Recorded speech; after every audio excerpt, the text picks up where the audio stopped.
नमस्ते, प्रणाम। मैं गायिका रूबी राजभर। मैं अपने माध्यम से आप लोगों के बीच में एक सॉन्ग भेज रही हूँ। अच्छा लगे तो लाइक शेयर कमेंट जरूर कीजिएगा। आइए सुनते हैं।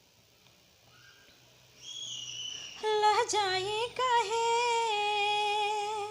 लहजाए काहे, 24 घंटा घूंघट में अम्मा जी हमरा हबना, मॉडर्न जुग के कनिया हम इतना सासत साहबना।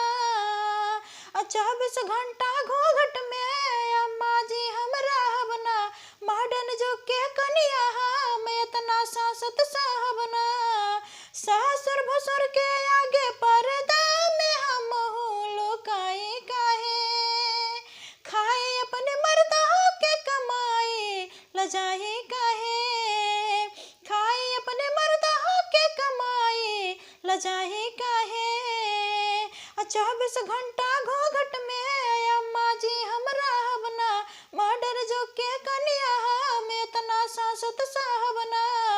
सासुर भसुर के आगे पर्दा में हम लुकाए काहे, खाए अपने मर्दा के कमाए लजाए काहे, खाए अपने मर्दा के कमाए लजाए काहे।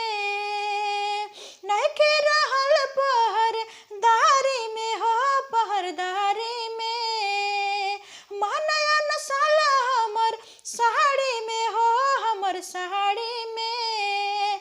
नहीं के रहल पहरदारी में हो, पहरदारी में मानया नसाला हमर साड़ी में हो, हमर साड़ी में। घर भर के खाना पानी हम ही अकेले बनाई काहे, खाई अपने मर्दा के कमाई लजाई काहे, खाई अपने मर्दा के कमाई लजाई काहे।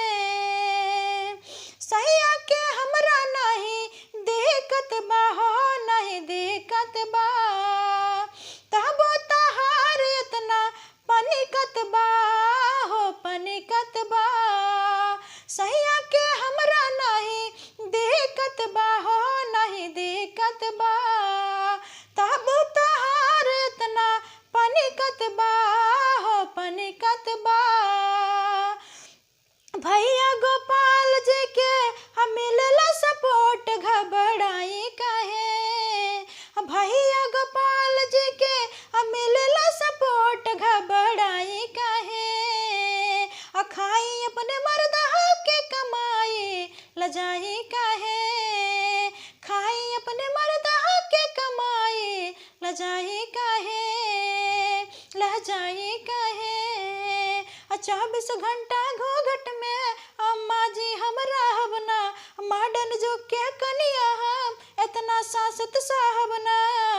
ससुर भसुर के आगे पर्दा में हम लुकाए काहे, खाई अपने मर्दा के कमाई लजाए काहे, खाई अपने मर्दा के कमाई लजाए काहे, खाई अपने मर्दा के कमाई लजाए काहे, लजाए काहे, लजाए काहे।